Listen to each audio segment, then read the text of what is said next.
Hai mbak-mbak gemes, kali ini gue bakalan bahas film berjudul Logan Lucky. So, buat kalian yang belum subscribe, subscribe dulu. Dan yang udah subscribe, gue doain kalian sehat selalu ya Wak.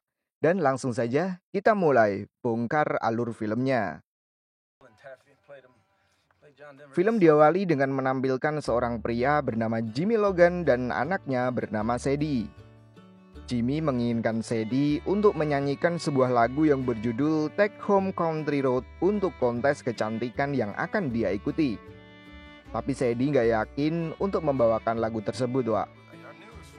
Dan perlu diketahui, Jimmy telah bercerai dengan istrinya yang bernama Bobby yang mempunyai hak asuh Sadie.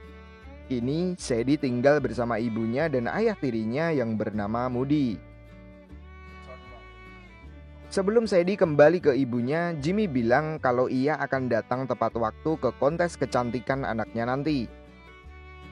Scene berganti saat Jimmy sedang kerja proyek untuk pembuatan arena balap mobil yang bernama Charlotte Motor Speedway. Di sini, ia dipanggil bosnya yang bernama Carl yang kemudian memecatnya. Karena ada yang melapor kalau Jimmy kakinya pincang satu akibat bermain football saat SMA dulu. Jimmy pun harus menerima keputusan bosnya tersebut. Lalu kita diperlihatkan kalau Jimmy mempunyai adik perempuan bernama Melly yang merupakan seorang hairstylist. Jimmy pergi ke rumah Bobby untuk menemui Sadie. Tapi ia diberitahu kalau Bobby akan pindah rumah, Wak. Dimana kini Jimmy akan kesulitan untuk menemui anaknya.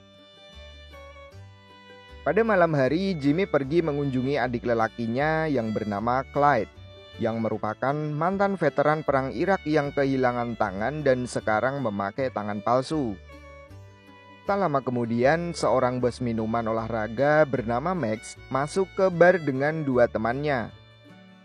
Dengan angkuhnya, ia membuat tangan palsu Clyde sebagai lelucon. Clyde kemudian melepaskan tangan palsunya dan membuat minuman hanya dengan satu tangan yang membuat Max ingin merekam hal unik tersebut. Namun Wak, Jimmy tak terima akan hal tersebut lalu menyerang Max. Sementara Jimmy lagi jotos-jotosan, Clyde keluar dan melempar molotov ke mobil Max. Dan saat Max dan kedua temannya keluar, ia melihat mobilnya terbakar sementara Jimmy dan Clyde pergi, Wak. Saat pagi harinya, Jimmy mengajak Clyde untuk merampok di arena Charlotte Motor Speedway saat perlombaan diadakan.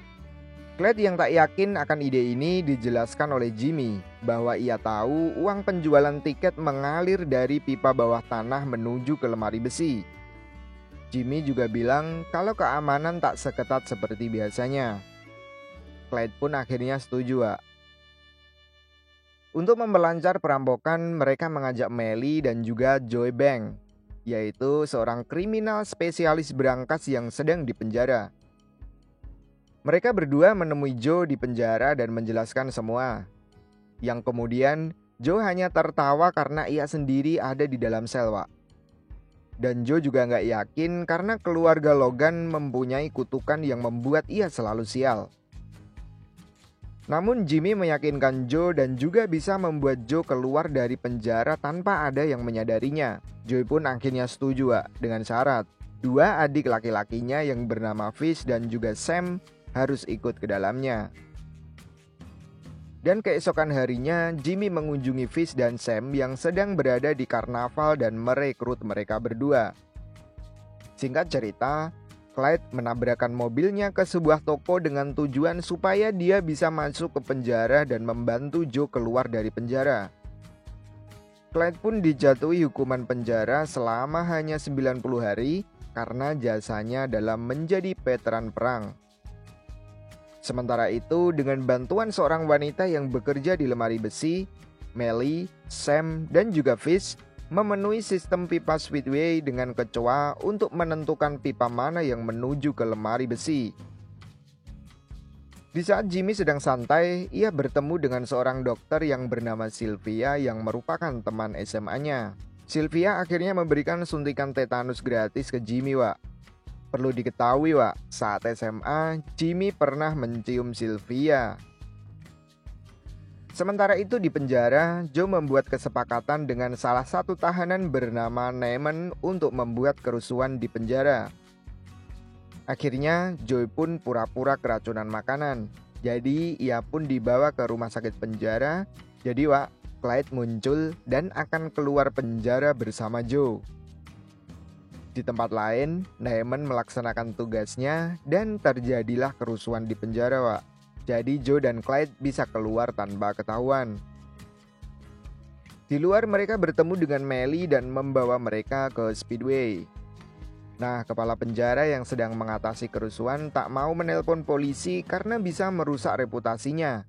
Jadi, ia mengatasinya sendiri, Ia pun hanya bisa menuruti kemauan para tahanan.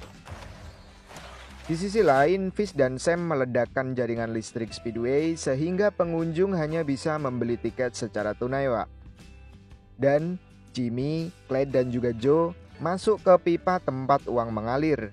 Di sini Joe merakit bom dengan bahan kantong plastik, pemutih, garam dan juga permen jeli. Joe lalu memasukkan bom ke dalam pipa lalu meledakkan pintu corong lemari besi. Mereka lalu menyedot uang dengan vakum besar dan memasukkan uangnya ke plastik sampah dan dibawa oleh Fish dan juga Sam. Namun, asap bom berhasil diketahui oleh staf dan meminta keamanan untuk mengeceknya. Tim keamanan pun sempat berpapasan dengan Fish dan Sam dan juga Jimmy yang mengatakan kalau mereka tak mencium atau melihat asap, sehingga para satpam ini tak jadi mengecek, Saat pekerjaan selesai dan akan keluar, Clyde dan Joe bertemu dengan Max dan pembalap yang disponsorinya yang bernama Dayton White yang sebelumnya bertengkar dengan Max. Di sini, Clyde tanpa basa-basi langsung mengajar Max lalu pergi. Scene berganti ke penjara. Neiman membakar tong sampah dan dikira penjaga penjara terjadi sebuah kebakaran. Karena takut pemadam kebakaran pun dipanggil, Dan saat pemadam akan datang, Clyde dan Joe menyamar jadi anggota damkar, Lalu berhasil menyelinap ke penjara tanpa ada yang menyadari. Di sisi lain, Sadie bersiap tampil di kontes kecantikan dengan lagu suruhan ibunya yaitu Umbrella Ella Ella dari Rihanna. Dan saat Sadie di panggung, ia melihat Jimmy yang baru datang. Dan dia langsung mengganti lagunya dengan lagu favorit ayahnya, Take Me Home Country Road. Di sini Jimmy merasa bangga dan terharu. Hingga pada akhirnya Sadie pun menang kontes tersebut. Tak lama kemudian berita di TV mengatakan kalau uang yang dicuri dari Speedway sudah ditemukan oleh polisi. Ini dikarenakan Jimmy meninggalkan uang hasil rampokan di pom bensin dan dia melaporkan lokasi tersebut ke polisi tanpa menyebutkan namanya. Agen FBI bernama Sarah pun bertindak, Ia menyelidiki kasus ini. Sebagai permulaan, Sarah mengunjungi kepala penjara. Namun karena tak mau reputasinya jelek, ia mengatakan kalau di penjara tak terjadi apa-apa. Dan ia juga mengatakan kalau Clyde dan Joe ada di penjara saat kejadian perampokan. Sarah juga mengunjungi Max di rumah sakit, Di sini Max menjelaskan tentang pertemuannya dengan Clyde. Tetapi penjelasan tersebut berbeda dengan penjelasan Dayton yang dengan sengaja mengatakan kalau Max tak bertemu dengan Clyde. Ini ia lakukan karena pertengkarannya dengan Max yang masih membuat ia kesal. 6 bulan setelah perampokan, Sarah pergi menemui pemilik Speedway.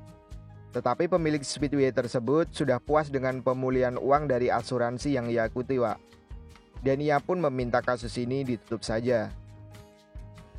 Di tempat lain, Joe yang udah bebas dari penjara pulang ke rumahnya dan menemukan kantong plastik berisi uang yang dikubur di halaman rumahnya. Neiman juga, saat keluar penjara, ia mendapatkan kantong plastik isi uang. Begitu juga dengan Sylvia dan pekerja lemari besi yang telah membantu Jimmy. Di sini kemudian dijelaskan kalau tujuan Jimmy membiarkan polisi menemukan uang rampokan agar polisi mengira kalau pelaku tak jadi merampok dan membiarkan semua uang ada di situ. Nah, kemudian juga dijelaskan kalau ternyata waktu itu Saat yang lain membawa hasil rampokan keluar, Jimmy membantu Melly untuk menyedot dan memasukkan beberapa uang lagi ke dalam kantong lain yang kemudian mereka sembunyikan. Uang inilah yang kemudian Jimmy bagikan kepada Joe dan yang lainnya. Beberapa lama kemudian, Jimmy yang sudah berpacaran dengan Sylvia pergi ke bar milik Clyde. Di sana terlihat Joe juga lagi berkencan dengan Melly, Wak. Nah, Clyde juga melayani wanita misterius yang ternyata adalah Sarah yang sedang menyamar untuk membongkar kasus perampokan. Padahal kasusnya udah ditutup, Wak. Dan film pun juga ditutup, Wak. Itulah tadi alur filmnya, dan yang jelas keren, plot twistnya ngena banget, susah ditebak. Dan buat semua yang mau request film, silahkan tulis aja di kolom komentar. Waktunya undur diri, Wak. Sekian gua Prada. See you in the next video and bye-bye.